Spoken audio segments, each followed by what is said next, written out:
प्रिय दर्शकों, नमस्कार।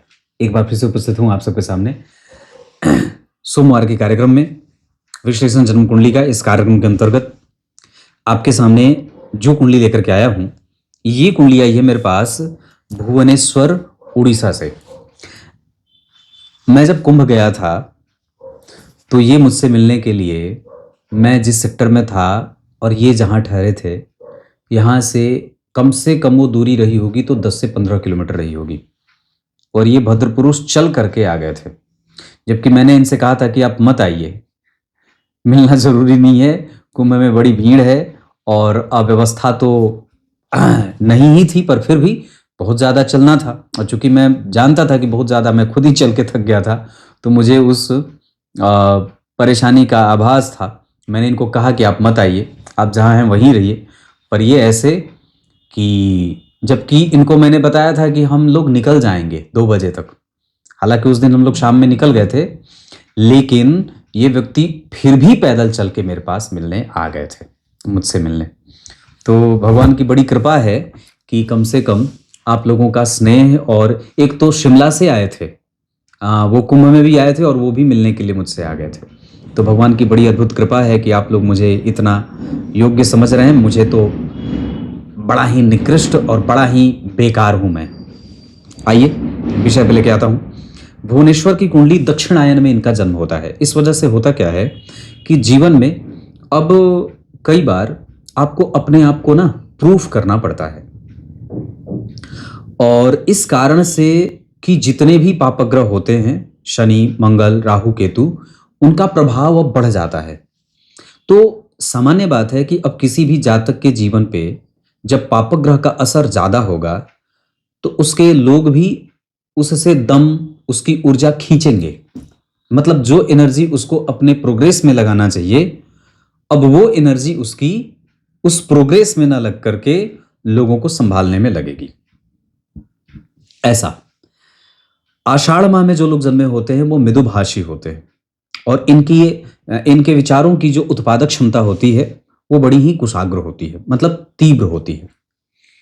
वर्षा ऋतु में जन्मे होने से दिमाग में बहुत सारे प्रश्न बनते हैं, और कई बार तो व्यक्ति उन प्रश्नों को ढूंढता ही रह जाता है। दक्षिणायन शुक्ल पक्ष की षष्ठी तिथि, शुक्ल पक्ष में जन्मे होने से व्यक्ति को संतति तो हो जाती है, पर कई बार ये जातक जिनकी संतति है और इनकी जो संतति होगी, उनसे प्रायः ये मतभेद पूर्व काल से ही चला आ रहा है। मतलब इनके मतभेद इनके माता पिता से, इनके बच्चों का मतभेद इनके साथ ऐसा न हो, इस वजह से इस पे हमें सदैव ही ध्यान रखने की आवश्यकता होगी। शुक्ल पक्ष के षष्ठी तिथि के चंद्रमा व्यापार करवाते हैं, और ऐसे जातकों को व्यापार करने से लाभ होता है। या ये भी कह सकते हैं कि ऐसे लोगों के पास जो आमदनी होती है वो सदैव एक सी नहीं रहती है। पूर्वा फाल्गुनी नक्षत्र, वैसे तो ये नक्षत्र शुक्र का है, पर इसके जो स्वामी देवता हैं या देवी हैं वो देवी मैया है ना, दुर्गा मैया।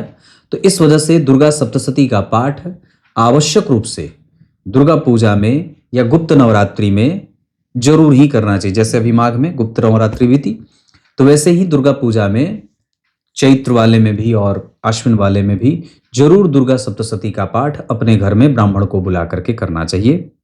नित्य प्रति देवी सूक्त या देवी कवच का पाठ करना चाहिए। गीता जी के 5वें अध्याय का पाठ नित्य प्रति करना चाहिए। रात को सोते समय काल भैरव स्तोत्र का पाठ नित्य प्रति करना चाहिए। और ओम भगाय नमः इस मंत्र का जप व्यक्ति को सदैव करना चाहिए। नीले पुष्प की जड़, जो आप देखते होंगे पारिजात पुष्प कहते हैं, उस पारिजात पुष्प की जड़ अगर मिल जाए तो गले में धारण करना चाहिए शुक्रवार के दिन, चांदी के ताबीज में भर के। और साथ ही साथ जितना ज्यादा हो सके अपने नियमित दिनचर्या का पालन करना चाहिए। दही का सेवन करना चाहिए, स्नान के जल में दही डाल करके स्नान करना चाहिए। ठाकुर जी को नित्य 2 दीपक दिखाने चाहिए। घी का दीपक जो भगवान के मूर्ति के दाहिने जलेगा, और तेल का दीपक जो तिल तेल का हो या सरसों तेल का हो वो ठाकुर जी के बाएं जलेगा। क्लियर है? इसके साथ साथ नित्य प्रति भगवान की आरती कपूर से और गुग्गुल से होती रहे। घर में गुग्गुल और कपूर नित्य जलाए जाएं। ये बड़ा आवश्यक होगा। ये सब भगवान के प्रसन्न करने और अपने घर के समस्त शोक का हरण करने के लिए ये सब उपाय मैं बता रहा हूं। इसके अतिरिक्त ठाकुर जी को स्वयं ही अपने हाथों से तुलसी की माला बना करके, जबकि सामान्यतः अपने हाथों से फूल की माला बनाना और चंदन घिसना कई बार दोषयुक्त माना गया है, पर तुलसी जी की माला स्वयं बना करके ठाकुर जी को अर्पित करें। और इतना ही नहीं, बिल्व पत्र की माला भी शिव जी को अर्पित करें। ये दोनों ही चीजें, ऐसा करने से, ये पद्म पुराण में भी बात आई है कि ऐसा करने से व्यक्ति के समस्त प्रकार के क्लेश, जो गृह क्लेश होते हैं, वो धीरे धीरे समाप्त हो जाते हैं। ठाकुर जी को केसर मिश्रित जल अर्पित करें। शिव जी को भी केसर मिश्रित जल अर्पित करें। जल में कर्पूर डाल करके तब उसे अर्पित करें भगवान को। शुद्ध जल तो भगवान शिव को पसंद ही है, ही जलधारा भगवान को पसंद है, पर उसमें अगर पुष्प हो, राग छुड़े हुए हो, कुमकुम छिड़ा हुआ हो, कपूर छुड़ा हुआ हो, है ना, और केसर हो, चंदन हो, तो भगवान को अति प्रिय हो जाता है। शुक्ल पक्ष के षष्ठी तिथि, पूर्वा फाल्गुनी नक्षत्र, ओम भगाय नमः, इस मंत्र का जप।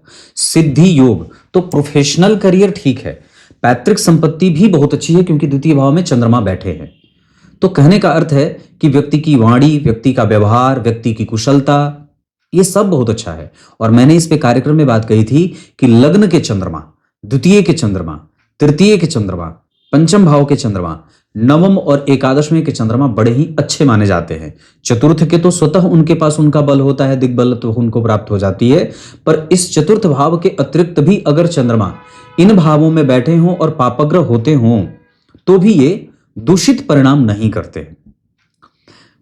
सिद्धि योग, तैतिलकरण, क्षत्रिय वर्ण और मनुष्य गण, मतलब व्यक्ति के जीवन में राजस तत्व की प्रधानता है। क्षत्रिय वर्ण रजस तत्व, मनुष्य गण राजसिक।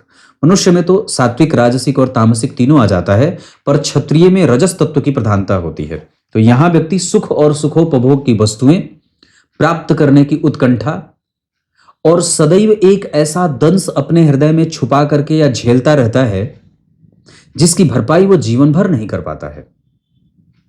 जन्म कुंडली के द्वितीय भाव पे चंद्रमा और जिस नक्षत्र में चंद्रमा बैठे हैं पूर्वा फाल्गुनी के, ऐसे लोगों को, और ये सिंह राशि है तो सिंह राशि सूर्य की राशि बन गई, पूर्वा फाल्गुनी नक्षत्र शुक्र का नक्षत्र बन गया।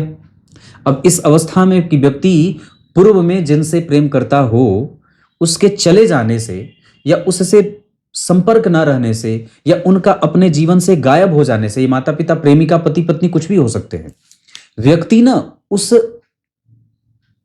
चिंता में अपने आप को घुलाता रहता है और अपने आप को हृदय रोगी बना लेता है। माता का प्रेम क्यों नहीं मिल रहा, पत्नी का प्रेम क्यों नहीं मिल रहा, बच्चों का प्रेम क्यों नहीं मिल रहा, प्रेमिका का प्रेम क्यों नहीं मिल रहा, इन सभी चीजों के प्रभावों में और इसकी चिंता उस जातक को खाए जाती है और अंततोगत्वा उसे हृदय रोगी बना देती है। हृदय की परेशानियां, फेफड़ों की परेशानियां इस कुंडली के लंबे बीमारी का कारण बन सकती हैं।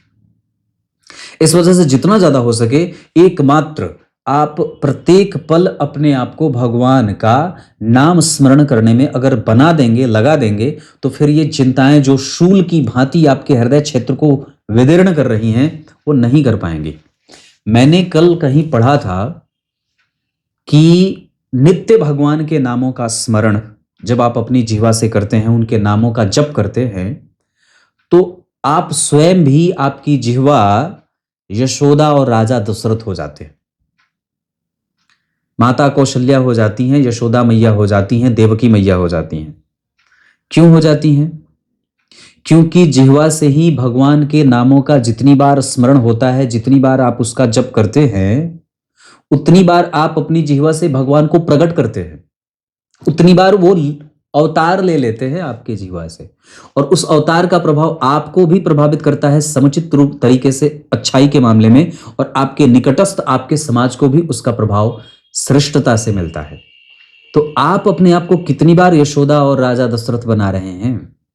अपने नाम से, अपने जीभ से सदैव ही भगवान के नामों का स्मरण करके। वो जितनी बार आप नाम उनका लेते हैं, भगवान का, ठाकुर जी का नाम, उतनी बार वो प्रकट होते हैं और आपके जीवन रूपी लीला में अपना आधिपत्य बनाते हैं और आपको अपने प्रभावों से सुरक्षित करते हैं, दुनिया भर के झमेले से आपको बचा लेते हैं। भगवान जब मुस्कुरा देते हैं ना, वही उनकी माया है।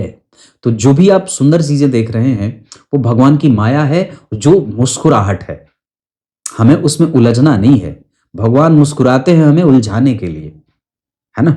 तो कहने का अर्थ मेरा यह है कि हमें बस उनके नामों का स्मरण करना है और फिर अपना काम लगातार करते जाना है। हम बेहवल ज्यादा हो जाते हैं, हम बहुत ज्यादा जल्दी किसी में उलझ जाते हैं, फंस जाते हैं। स्त्रियों के प्रति हमारी इच्छा बड़ी लालायित करने वाली है, जानने वाली है, उनको अपने वश में करने वाली है। ये चंद्रमा के कारण है। और ऐसा नहीं कि व्यक्ति कामाग्नि में जल रहा है, पर हां हर वो सुंदर चीज को प्राप्त करना चाहता है, ऐसा। तो ये आपकी कुंडली का पंचांग है जिसमें चंद्रमा पापक बने हुए हैं। इसके कारण व्यक्ति व्यापार में जाता है और उसके पास पैतृक संपत्ति रहती है। साथ ही साथ वो रेंटल प्रॉपर्टी से धन कमाता है, क्योंकि गुरु लग्न को देख रहे हैं, उच्च की दृष्टि से लग्न को देख करके वो लग्न को सुरक्षा दे रहे हैं। और लग्न पे शनि की दृष्टि है और गुरु की भी दृष्टि है। तो गुरु और शनि की जब दृष्टि लग्न पे चली जाएगी तो व्यक्ति न्याय प्रिय हो जाता है, धर्म करने वाला, दान करने वाला, पूजा पाठ करने वाला, चमड़े का काम करने वाला, बच्चों के कपड़े, बच्चों के खिलौने, बिल्डिंग कंस्ट्रक्शन, सीमेंट का काम करने वाला, कोई ऐसी दुकान कर दे जो एकदम बिल्कुल उसको निश्चिंत कर दे, ऐसी कोई दुकान या ऐसा कोई बिजनेस जिसमें बिल्डिंग कंस्ट्रक्शन का काम हो सकता है, दवाइयों का काम हो सकता है, गैस एजेंसी हो सकती है, स्टील का काम हो सकता है, हॉस्पिटल के निकट में कोई दुकान कर सकते हैं, है ना। ये सारी चीजें आपकी कुंडली में बनी है, आगे भी इस पर चर्चा करूंगा। तो ये आपकी कुंडली का पंचांग था। लग्न कर्क राशि का बना है और नवांश भी कर्क राशि का बना है। यहां गुरु नीच के थे, यहां उच्च के हो गए, तो गुरु का नीच भंग राजयोग हो गया। यहां शनि उच्च के, दशम स्थान में शुक्र और राहु सुख को भ्रम में लेके जाते हैं, क्योंकि चतुर्थ स्थान सुख का होता है और इसका पूरक भाव भी सुख ही प्रदर्शित करता है। तो जन्म कुंडली के चतुर्थ स्थान में शुक्र की राशि बनी है, वो पहले कमजोर हो रहे हैं, दिशाहीन हो रहे हैं, और फिर वापस देख करके आपको घुमा करके विवाह का सुख, घुमा करके पत्नी का सुख, घुमा करके पिता का सुख, घुमा करके माता का सुख दे। मतलब डायरेक्ट जो चीज मिल जानी चाहिए वो डायरेक्ट न मिल करके कई बार उसका स्वरूप बदल करके आपके सामने आ रहा है। जो चीज आपको जब चाहिए उस समय वो नहीं मिल रही, बाद में मिल रही है, मिल जरूर रही है। लग्न पे गुरु और शनि का प्रभाव, चतुर्थ स्थान में उच्च के शनि शश योग लगा रहे हैं, और जन्म कुंडली में गुरु नीच के, जिनका नीच भंग राजयोग बन रहा है।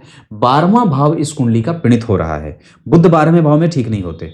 मंगल, सूर्य और बुध जब 12वें भाव में चले जाएंगे तो व्यक्ति को डेविएट करते हैं, और प्रायः ऐसे मित्र आते हैं जो मित्रता काफी लंबे समय तक नहीं चल पाती है। जिसे प्रेम करेंगे वो प्रेम भी छूट जाएगा, ऐसा। और व्यक्ति कितना भी अपने आप को मजबूती से प्रस्तुत करना चाहे लोगों के सामने, पर फिर भी वो आक्रामक हो नहीं पाता है। वो प्रायः वैसा ही बचपना, बचकानी, या बड़ा ही इमोशनल, या बड़ा ही सीधा शांत सरल व्यक्तित्व वाला समाज के लोगों के सामने अपने आप को, उसकी इमेज ही वैसी बन जाती है। सीधा है, शांत है, सोबर है, सिंपल है, ऐसा वाला भाव समाज के लोगों को आपके बारे में प्रकट होकर आता है। आप क्रोध कितना भी करते हैं, लोग आपके क्रोध से डरते नहीं हैं। नरसिंह भगवान बड़ी सामान्य क्रोध नहीं थे, वो उनसे इतना क्रोध हुआ उनका कि भगवान के समस्त सृष्टि में जितने भी, यहां तक कि देवी मैया भी, लक्ष्मी जी भी डर गई। तो यहां पे आपका क्रोध किसी को डराने वाला नहीं है, आपकी बुद्धि किसी को फंसाने के लिए नहीं है। आपकी बुद्धि सदैव इमोशनल है, बड़ा ही एकदम बिल्कुल कोमल, ऐसा जो किसी का नुकसान न करे, हार्मफुल नहीं है जो, ऐसा। और यह कुंडली कर्क लग्न की है। वस्तुतः मैंने इस पे एक बात कही थी कि कर्क लग्न के लोगों का दांपत्य थोड़ा बहुत परेशान उन्हें करता है, और कई बार उन्हें एक तरफा प्रेम मिलता है, या वो करते हैं एक तरफा या उन्हें मिलता है। जो उनको करता है वो उनको मिलता नहीं है, और जिसको ये करते हैं वो भी उनको नहीं मिलता है। तो ये इस तरीके की जो प्रवृत्ति होती है वो प्रायः कर्क लग्न में देखने को मिलती है। तो इनका ये अपना संपूर्ण समर्पण कर देते हैं, उधर से भी इन पे संपूर्ण मिल जाता है, पर मिलना नहीं होता। क्लियर है। लग्न का मान 2 अंश का है, इस वजह से आयु, व्यापार, व्यवहार, व्यवस्थाएं, थोड़ी गड़बड़ है, मतलब आयु में थोड़ा कष्ट है, चिंताएं हैं, इमोशन ज्यादा है, प्रैक्टिकलिज्म कम है ना, सेंटिमेंटल ज्यादा है, किसी भी चीज को इमोशन से देख रहे हैं, दिल से जोड़ रहे हैं, दिमाग नहीं लगा रहे। तो ये जो भाव होता है वो ऐसा इस कुंडली में दिखाई दे। हालांकि इस कुंडली में सफलता के योग प्रोफेशनल करियर के हिसाब से बहुत अच्छा है, क्योंकि कर्क लग्न और यहाँ के भाग्य भाव के स्वामी यहाँ के लग्नेश बन रहे हैं। तो कर्म में भाग्य है आपको, वो आप भाग्य का खा रहे हैं, पिता का खा रहे हैं, पिता की संपत्ति का खा रहे हैं। और माता जो है वो बड़ी कष्ट देने वाली बन रही है, क्योंकि उच्च के शनि है यहाँ पे, माता को कठोर, कड़वा, जिद्दी, हठी और उनका सुख। देखिए चतुर्थ स्थान के ठीक चौथे भाव में नीच के गुरु बैठे हैं। तो किसी भी भाव के चौथे भाव में जब कोई ग्रह नीच का होगा तो क्या करेगा, तो माता भाव से चौथे भाव में नीच का गुरु, और ये भाव कहां है, तो दशम स्थान का 10वां है। तो दशम स्थान का 10वां तो पिता के कारोबार को और पिता की आयु को छेड़ करेगा, पिता के प्रभावों को कमजोर करेगा, क्योंकि यहाँ पे शुक्र राहु के साथ हो तो ये व्यय में चला जाता है। और माता का सुख, किसी भी भाव का चौथा उसका सुख होता है, इस वजह से कई बार पत्नी मनपसंद नहीं, पर फिर भी पत्नी प्रेम करने वाली है, क्योंकि यहाँ पे उच्च की हो जा रही है। तो दाम्पत्य का सुख बढ़िया है अगर आप उसको स्वीकार करें तो। और यहाँ पे माता का सुख, कई बार माता झगड़ालू या कर्कश या कठोर या उनके कारण पिता की मृत्यु हो जाए, ऐसा भी देखा जा रहा है। अब आगे बढ़ के मैं आपको इनकी कुंडली में भावों का संबंध बताता हूं। जैसे चतुर्थ स्थान के अधिपति शुक्र बनते हैं, ये नवम भाव के अधिपति से केंद्र में है, ये अच्छा होता है। लेकिन धन भाव के स्वामी 12 में बैठे हैं, तृतीय भाव के स्वामी 12 में बैठे हैं, पंचम भाव के स्वामी और योग कारक ग्रह 12 में बैठा है। इस कारण से पैतृक संपत्ति पे या कई बार वसीयत पे नुकसान हो जाए, बहनें नुकसान करती हैं, कुटुंब होने के बावजूद वो किसी काम के नहीं रहते, या खास करके जब राहु की दशा चल जाए, मंगल की दशा चल जाए, बुध की दशा चल जाए, तो ये और भी ज़्यादा इनका आक्रामक रुख जातक के जीवन में देखने को मिलता है। पंचम और दशम के अधिपति होकर के 12 में, दशम स्थान में चतुर्थ स्थान और लाभ भाव के स्वामी होकर के शुक्र बलहीन है। बलहीन क्यों? क्योंकि यहां इन्हें दिशा का बल प्राप्त होता है, जबकि दशम स्थान में वो बिल्कुल ही निर्बलत्व को प्राप्त कर जाते हैं और जातक के करियर और सामाजिक छवि को मजबूत और आक्रामक नहीं बनने देते, एक पुरुष की भांति। मतलब थोड़ा वो ऐसा वाला अपने हिसाब से व्यक्ति न्याय करेगा, क्योंकि शनि की दृष्टि लग्न पे है, गुरु की दृष्टि लग्न पे है, तो व्यक्ति ब्राह्मणों के जैसा, ब्राह्मणों का आदर करने वाला, शुद्ध जीवन जीने वाला, बड़ों का आदर करने वाला, वो नहीं चाहता है कि उसके घर में किसी भी प्रकार का कोई कलह का वातावरण बने। पर फिर भी ये ग्रह संयोग ऐसे हैं जिसपे आप कभी भी कुछ कर नहीं पाते हैं। चाह करके भी ना तो आप अपनी बहनों का सुख प्राप्त कर पाएंगे, ना तो माता का सुख प्राप्त कर पाएंगे, ना कुटुंबजनों का कोई सुख आपको मिल पाएगा।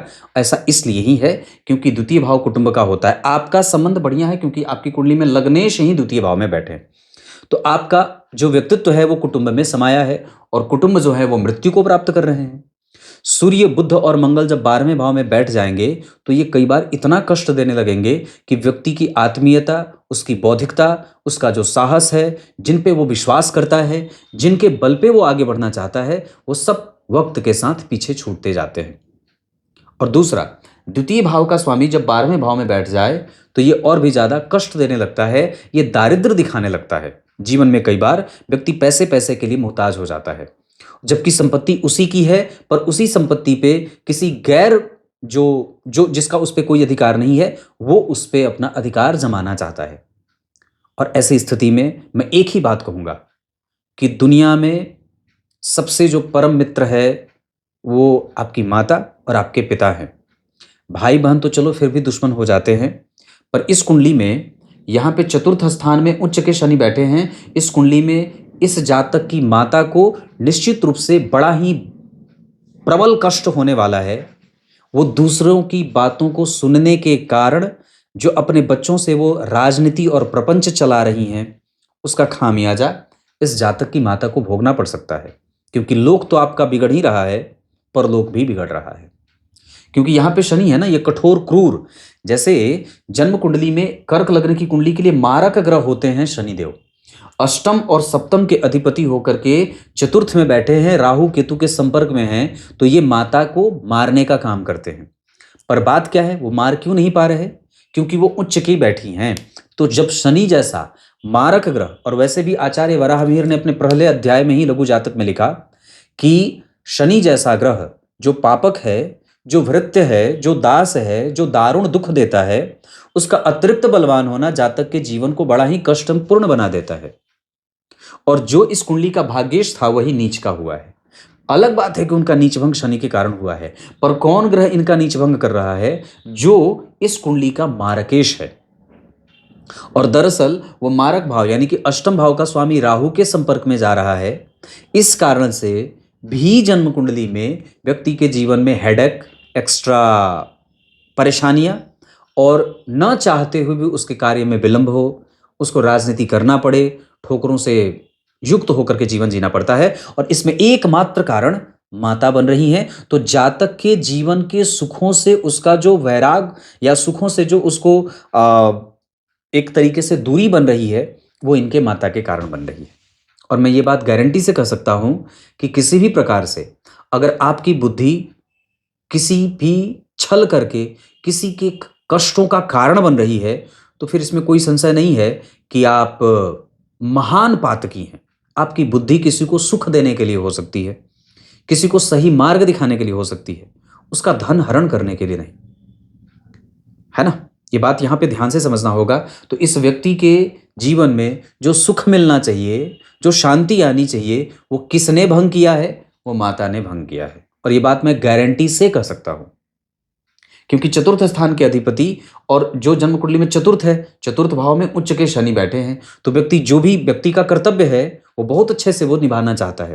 वो नहीं चाहता है कि कोई उसका शत्रु बने या कोई उसका दुश्मन बने। अगर इस कुंडली को समझ करके अगर देखा जाए, मैंने इनसे बात नहीं की है, मेरी इनसे कोई बात नहीं हुई है, पर मैं जो कुंडली का चक्र देख रहा हूं उसके आधार पर यह बात कह सकता हूं कि माता को अपने पांव पे देखने की आवश्यकता है, अपने बुद्धि को सही करने की आवश्यकता है। वो किसी के प्रभाव में आकर के इस जातक को कष्ट दे रही हैं, जो उन्हें महान नरक की यात्रा कराने वाला है।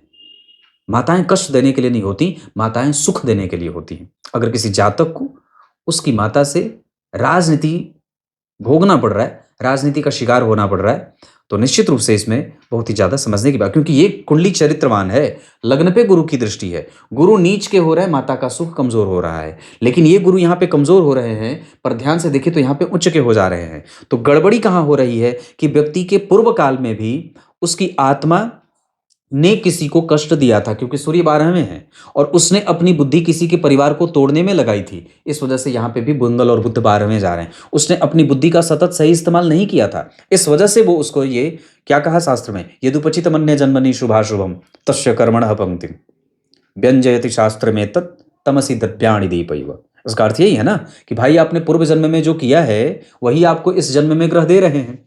और भगवान ब्रह्मदेव ने क्या किया कि ग्रहों को आपके भाग्य के हिसाब से बैठा दिया, आपके प्रारब्ध के हिसाब से बैठा दिया। आपके प्रारब्ध के किए गए कृत्य के आधार पर आपकी कुंडली में भाग्येश उच्च के हो जाते हैं और कर्मेश उच्च के हो जाते हैं। आपकी भाग्य के पूर्व जन्म के किए गए कृत्य के ही तो आधार पर आपकी कुंडली में ग्रह मजबूत और कमजोर बैठे होते हैं। पर कमजोर ग्रह बैठे होते हैं तो हमें ये प्रयास करना चाहिए कि हम दान पुण्य पूजा पाठ मंत्र जब लोगों को समझा करके अपनी बातों को समुचित तरीके से सबको एक बेंच पे ला करके बिठा करके बिना झगड़ा किए उसको कैसे संतुलित किया जाए। नहीं तो ये शनि कष्ट देने वाले मारक ग्रह अगर उच्च का हो जाएगा तो जीवन में मारने का बड़ा ही मजबूत प्रमाण देने लगता है, प्रभाव देने लगता है, जिसमें व्यक्ति को फिर से उसको समेटना बड़ा मुश्किल हो जाता है। और जन्म कुंडली में नवम भाव के स्वामी ही नीच के हैं, तो नवमेश नीच के, और किसी भी शुभ ग्रह का कोई प्रभाव नहीं।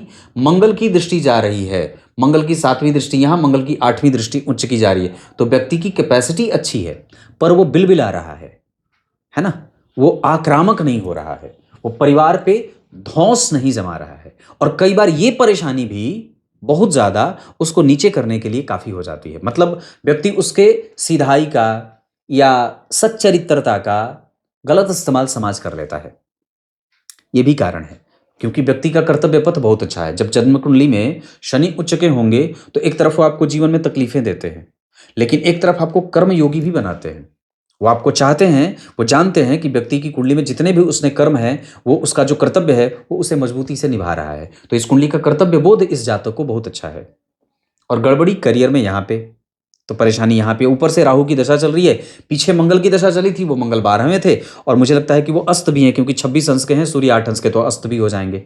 तो कुंडली का योग कारक ग्रह अस्त, बहुत ध्यान से समझिएगा, जिसको कि नहीं होना चाहिए था, उसी के पास सारा बल है। वो आपका करियर, वो आपका प्रभाव, वो आपका साहस है, वो आपका दम्भ है, वो आपका अभिमान है, जो आपका गुरूर है, मंगल वही अस्त है। और जो आपकी आत्मा और जो आपकी क्रिएटिविटी, जो आपकी बुद्धि, जो आपका तर्क, जो प्रस्तुतिकरण था, वो सूर्य और बुध 12 में जाकर के मृत्यु भाग में बैठ गए। 12वें भाव में सूर्य बुध खराब हो जाते हैं, लग्न में बैठ जाते तो मजा आ जाता। और कुंडली का मारक ग्रह जिसको कि कमजोर होना था, वही आपकी कुंडली का मजबूत हो गया। इस वजह से तो दोनों परिस्थितियां विपरीत विपरीत, दोनों पिलर अलग अलग पड़ गए। योग कारक ग्रह को मजबूत होना था, वो अस्त हो गया मंगल, और जन्म कुंडली के मारक ग्रह को कमजोर होना था, वो मजबूत हो गए इस कारण से। और जन्म कुंडली में भाग्य का अधिपति नीच का हो गया।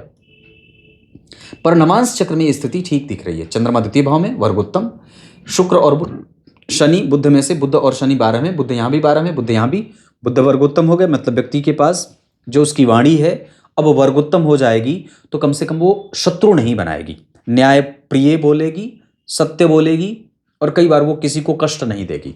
यहाँ उच्च के गुरु उसके पत्नी को बहुत ज़्यादा सुखी बना रहे हैं, पत्नी से उसको सुख की प्राप्ति हो जा रही है। संतान, भाग्य, धर्म, आध्यात्म, दृष्टिकोण, दार्शनिकता, मंत्र जप, संबंधों को आगे लेके जाना, ये सारी चीज़ें नवमांसा चक्र में दिखाई दे रही हैं। और दशमांसा कुंडली का केंद्र बिल्कुल खाली, तो व्यक्ति को बनी बनाई संपत्ति पे ही आगे बढ़ना पड़ता है, या कई बार बनी बनाई चीज को ही उसी को नर्चर करना पड़ता है। वो अपने से जब कभी भी कुछ करना चाहता है, शेयर बाजार हो, बैंकिंग हो, फिनांस हो, या जो कुछ भी करना चाहता है, उसमें उसको कभी भी तकलीफों का सामना भी करना पड़ता है। अब यहां से आगे आपको और भी चीजें गहराई से समझाते हैं। जैसे जन्म कुंडली में चंद्रमा जो बैठे हैं वो पूर्वा फाल्गुनी के बैठे हैं, और जिस नक्षत्र में बैठे हैं उस नक्षत्र का अधिपति शुक्र जन्म कुंडली में दशम स्थान में बलहीन है। ऐसी स्थिति में कि चंद्रमा जब सिंह राशि के हों और शुक्र के नक्षत्र में हो, तो व्यक्ति ना भले ही किसी से दुख प्राप्त कर ले पर अपने पावर और अपने बल का इस्तेमाल किसी को सताने के लिए नहीं करता है। और यही समस्या है कि लोग इसे सता करके चले जाते हैं, जबकि ये उलट करके जवाब नहीं देता। और ये व्यवहार क्यों आ रहा है? क्योंकि शुक्र और सूर्य का प्रभाव ये कंफ्यूज कर देते हैं। व्यक्ति अपने शत्रु और मित्र को सामने देख रहा है, पहचान रहा है, पर फिर भी मुखदर्शक सा बना है। इस स्थिति में कि व्यक्ति को एक ऐसी क्षतिपूर्ति हो जाती है जिसका जीवन भर वो उसकी पूर्ति नहीं कर पाता। एक ऐसे गले में फांस पड़ जाए जो जीवन भर उसे सालता रहता है। इतना ही नहीं, क्रॉनिक बीमारियां इसी बार बार नुकसान नुकसान नुकसान में जाते जाते व्यक्ति को परेशान कर देती हैं। हृदय क्षेत्र, फेफड़े का क्षेत्र परेशान होगा। इस वजह से बहुत ज़्यादा चिंता करने की कोई आवश्यकता नहीं है। ये जितनी भी राजनीतिक प्रपंच करने वाले लोग हैं, ये सब मटिया मीट हो जाएंगे। और दूसरा, इस कुंडली में काम करना है, आप नमक का काम कर सकते हैं, आप क्रॉकरी का काम कर सकते हैं। महिला कॉलेज जहाँ हो उसके आसपास कोई भी कारोबार अगर करना हो तो आप वहाँ से भी जोड़ करके वहाँ से भी आसपास में, या रेंटल प्रॉपर्टी का भी काम आपकी कुंडली में बनता है, इंपोर्ट एक्सपोर्ट का भी काम आपकी कुंडली में बनता है। खेल कूद की सामग्री या ब्रास, मेटल, शीशा, ऐसा कुछ काम करना हो तो भी आप कर सकते हैं। एक महत्वपूर्ण फ़ोन आ रहा है, मैं उसको पहले ये कर लेता हूँ। तो ये मैंने ये बात बताई आपको कि चंद्रमा जो है वो ऐसे आपको इमोशनल बना रहे हैं, और उसी इमोशन का दूसरा व्यक्ति गलत इस्तेमाल कर रहा है। इस कुंडली में मैंने क्या बात बताई? शीशे का काम, क्रॉकरी बिजनेस, पूजा पाठ की सामग्री, बिल्डिंग कंस्ट्रक्शन, शीशा बताया ही, ब्रास, और उसके साथ साथ महिला कॉलेज अगर आसपास हो तो उसके आसपास कोई भी काम अगर करना चाहें तो कर सकते हैं।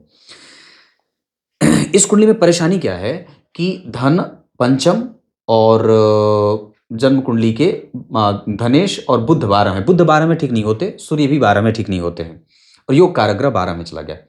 अब एक एक ग्रहों को समझते हैं। तो चंद्रमा सिंह राशि में, यहाँ पे चंद्रमा सिंह राशि में, यानी कि आपका एक पक्ष जो है इमोशन वाला और पैतृक संपत्ति वाला, वो आपको फायदा देगा, और चंद्रमा की दशा में धन हानि नहीं होगी। मंगल जो है सूर्य, सूर्य जो मिथुन राशि में बैठे हैं और यहाँ पे बैठ रहे हैं कहाँ, धनु राशि में। इसका अर्थ होगा कि सूर्य की दशा में भी जातक के जीवन में नियमित नियम का पालन करना, दाम्पत्य, परिवार, व्यापार, लक्ष्मी की प्राप्ति। सूर्य 12 में है तो गलत मैत्री में जाकर के भी, या गलत लोगों से मैत्री करके भी, या गलत लोगों को अपनी राज बता करके भी व्यक्ति प्रायः नुकसान में होते हुए देखा जाता है। मंगल जो बैठे हैं वो 16 अंश के बैठे हैं और अस्त हो रहे हैं 8 अंश के सूर्य के साथ। बुध 26 अंश के बैठे हैं, मंगल 16 अंश के बैठे हैं। अवस्थागत तो ठीक है, आर्द्रा नक्षत्र में और किसी शुभ ग्रह से कोई प्रभाव में नहीं है। नवांश चक्र में वो ग्रह कुंभ राशि में जा रहा है, इस वजह से कुंभ राशि में पूर्वा भाद्रपद नक्षत्र में 24 अंश के। तो मंगल की दशा जातक के जीवन को काफी हद तक भाग्यशाली बनाएगी। धर्म का मान, दान पुण्य पूजा पाठ, और इतना ही नहीं, कम से कम इतना तो और भी हो जाएगा कि व्यक्ति समझदार तो होने लगेगा। पर मंगल की दशा में भी व्यक्ति को नुकसान होते हुए देखा जा रहा है, इस वजह से बहुत सावधानी से उसकी दशा अंतर्दशा को निकालना होगा। उसके साथ साथ अगर बुध की बात करते हैं तो बुध 26 अंश 44 कला पुनर्वसु नक्षत्र में बैठे हैं मिथुन राशि में, किसी शुभ ग्रह से कोई प्रभाव में नहीं है।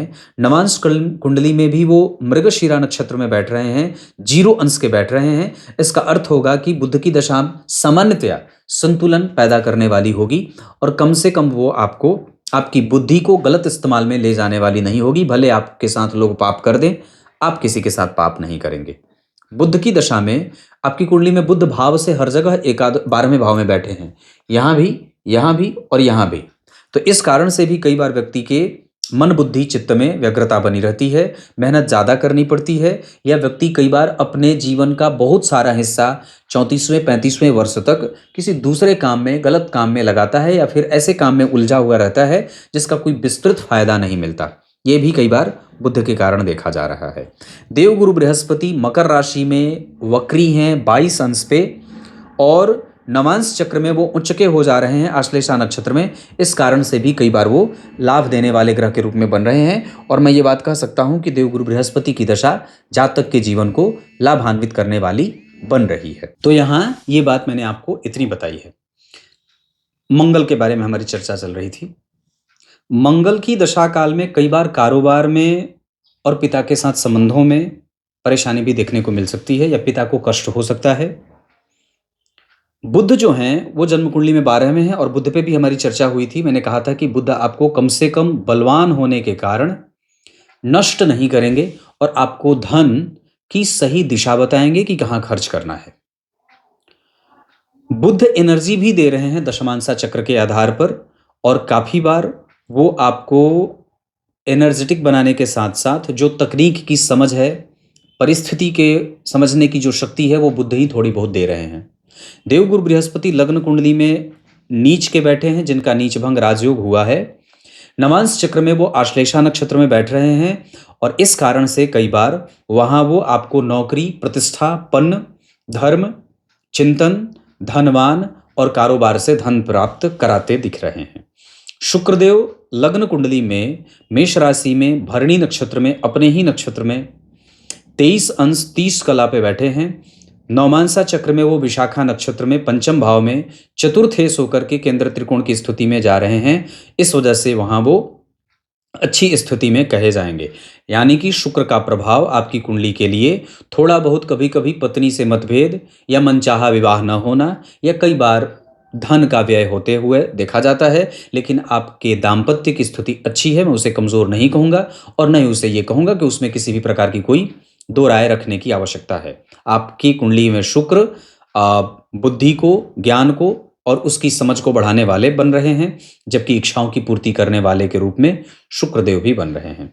शनिदेव लग्न कुंडली में तुला राशि में वक्री हैं 28 अंश के, इस वजह से वो काफी एग्रेशन के साथ परिणाम कर रहे हैं। चतुर्थ भाव को, माता को कृपण, कठोर, जिद्दी और कई बार निर्दयी और झगड़ालू बना रहे हैं। जबकि नवांश चक्र में वो मिथुन राशि में जा रहे हैं, तो नवांश चक्र में भी माता के कारण पत्नी और बच्चों को तकलीफ में भी देखा जा रहा है। सप्तम भाव के अधिपति 12वें, इस भाव का स्वामी जन्म कुंडली में शुक्र है, जो राहु जैसे ग्रह के साथ बैठा है।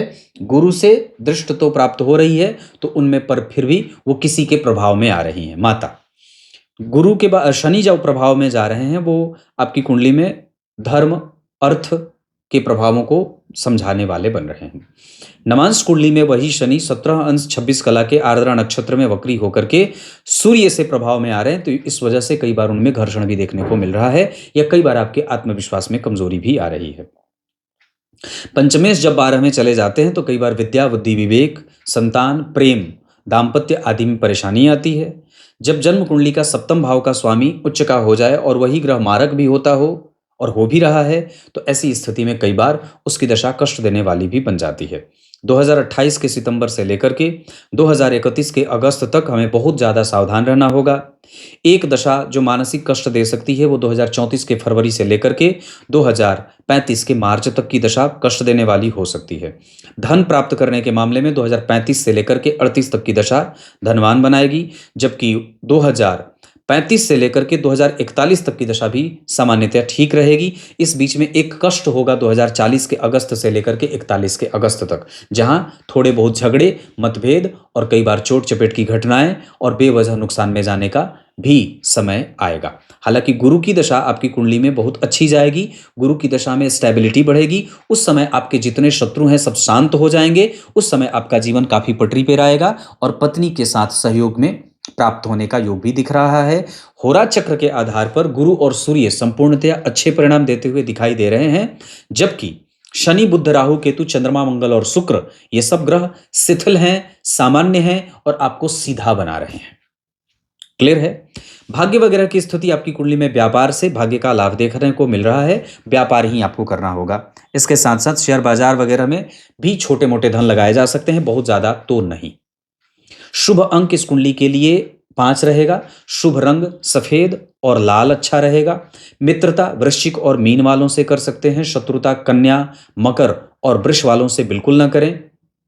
इस कुंडली में भवन वगैरह का सुख अगर देखें तो मीन मेष वृष मिथुन कर्क सिंह उत्तर दिशा के मकान में प्रवेश बढ़िया रहेगा या उत्तरी दिशा का फ्रंट वाला मकान ठीक रहेगा। नक्षत्र पूर्वा फाल्गुनी में दान करना है। भरणी श्रवण पुनर्वसु मृगशीरा और उत्तरा फाल्गुनी ये नक्षत्र किसी भी काम को करने के लिए बहुत अच्छे रहेंगे। धन कमाने के लिए उत्तर दिशा बहुत अच्छी रहेगी। कोई भी शुभ कार्य करना हो आप गुरु की दशा में, शुक्र की दशा में और काफी हद तक चंद्रमा की दशा का इस्तेमाल कर सकते हैं। लग्नेश धन भाव में हर जगह, लग्नेश धन भाव में, लग्नेश धन भाव में, लग्नेश धन भाव में, ये बहुत अच्छा होता है जो आपको कभी भी धन के लिए बेचैन नहीं करेगा। आपके काम स्वतः होते जाएंगे। कमजोरी क्या है? सूर्य बुध और मंगल का 12 में जाना। अच्छाई क्या है? चंद्रमा का धन में आना।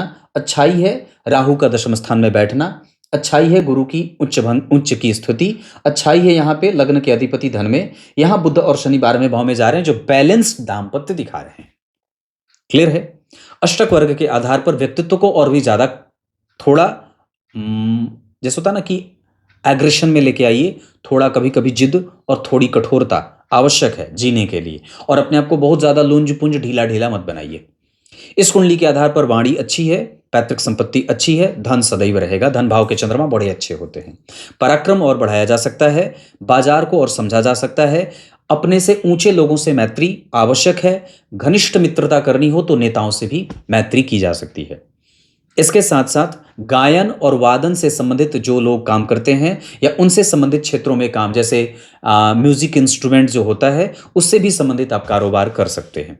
चमड़े का काम भी आपकी कुंडली में बनता है। चमड़े का बैग, चमड़े का थैला भी आपकी कुंडली में बना हुआ है। इंपोर्ट एक्सपोर्ट का काम भी आपकी कुंडली में काफी बना हुआ है। पैतृक संपत्ति, धन, अपना घर, ये सब भी आपकी कुंडली में है जो कि 2028 के बाद होते दिख रहा है। ज्ञान इस कुंडली में ठीक है, विवेक ठीक है, इमोशन ठीक है। नौकरी और व्यापार में से आपकी कुंडली में व्यापार ज्यादा अच्छा है। एक व्यापार जो पिता का काम हो और उसके अतिरिक्त कोई साइड बिजनेस भी करना हो तो 2 से 3 व्यापार भी आप कर सकते हैं, पर विशुद्ध इनकम आप कमाएंगे, अशुद्ध इनकम नहीं कमाएंगे। इसके अतिरिक्त आपकी कुंडली में आपकी दिनचर्या को ठीक करने की आवश्यकता है। देर तक सोना और जागना आपको जहर के समान नुकसान करेगा। इसके अतिरिक्त इस कुंडली में अपने कंसंट्रेशन को ठीक करने के लिए बजरंगबली के हनुमान चालीसा का पाठ नित्य प्रति 3 बार आवश्यक रूप से करना चाहिए। इसके साथ साथ देवी मैया की उपासना इस कुंडली को सबसे ज्यादा आगे लेके जाएगी। प्राप्त आप उतना नहीं कर पाएंगे, कई बार आपको यह शिकायत रहेगी कि जितनी मैंने की उतना मैंने प्राप्त नहीं किया। बाकी ये कुंडली ऐसी है।